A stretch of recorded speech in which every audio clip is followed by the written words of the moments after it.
Hey guys, welcome back. Since Mother's Day is just around the corner, I'm going to show you how to make these beautiful earrings on Cricut Design Space.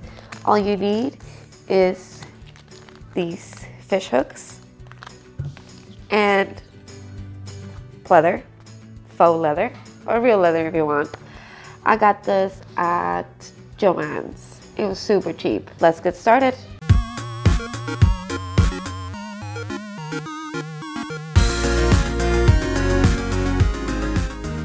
We're going to start off by going to Google and looking for a teardrop SVG.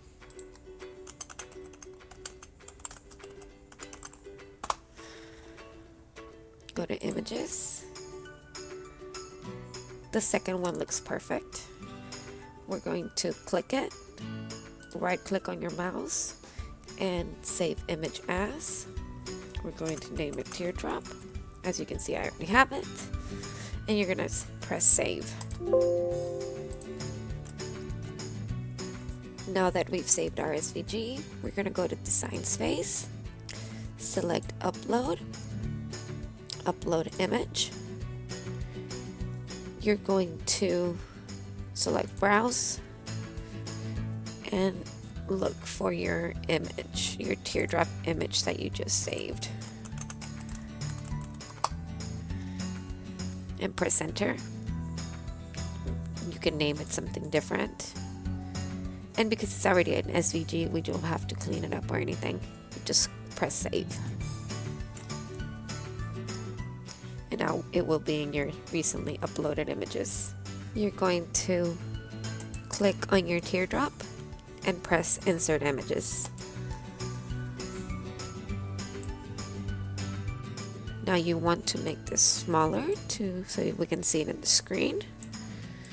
But I like to start with a big teardrop and then scale it down before we cut. Now that we have our teardrop, we're going to make a copy.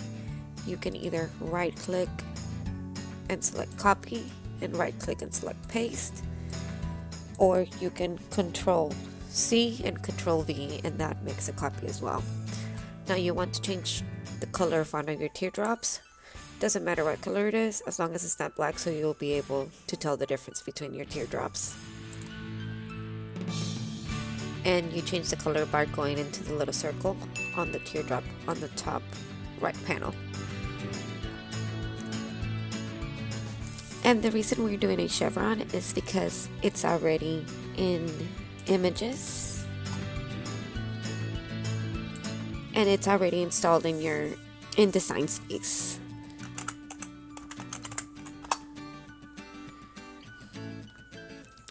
We're going to select the one with the heart. It's free. And insert image. Now that we have our chevron, we're going to get rid of the heart by clicking contour and selecting the heart. It makes it go away. It's still there, but for now, it's just gone. We want to make 3 copies of the chevron piece.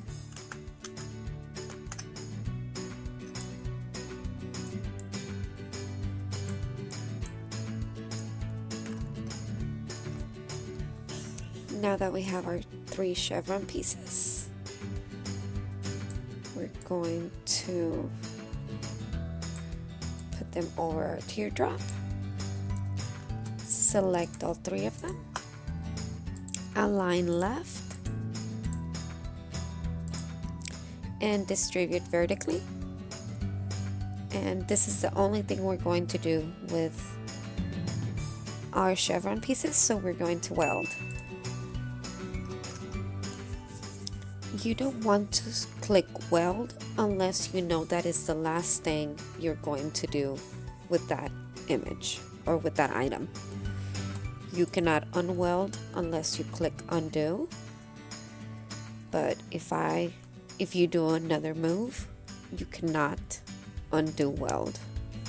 After you save something, once it's saved, you cannot undo weld. So we're going to select our chevron pieces, select our teardrop, and select slice.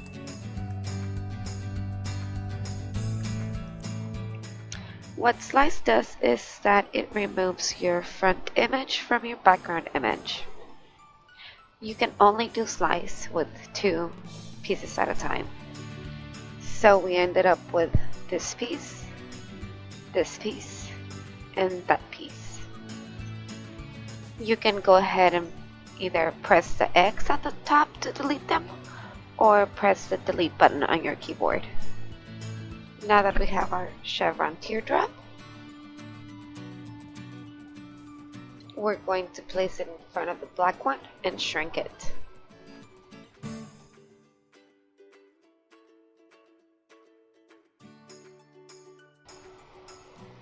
You're going to align again, select the front piece, hold shift, select the background piece, align, centered. Now we also need to make the top hole where the earring piece is going to be attached to. We're going to go to shapes, circle. We're going to make it small, just like so. We're going to select our circle, select our inner teardrop, align, and center. We're done with those pieces and we're going to weld them together.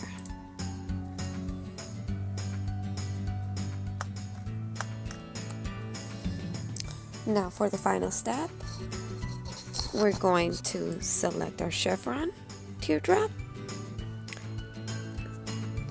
press shift and select our whole teardrop, and we're going to slice. Remove that and remove that. You can go ahead and delete these. Now you just have to resize your earring. And of course, make a copy.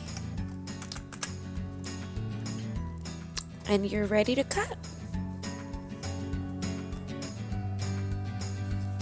And just like that, you have some beautiful earrings. The same thing with these other examples. You're going to do the same steps. For the one that says small, or if you want somebody's name, you just need to make sure it's a bold font that looks good when the letters are touching each other. And that's about it. I hope you liked the tutorial and thought it was useful. Let me know if you have any questions in the comments below. Don't forget to like, share, subscribe. We are doing Mandala May in Facebook group, which every single day this month I will be posting a different mandala for you to cut. So please join us for that, and that will also be in the description below. Thanks.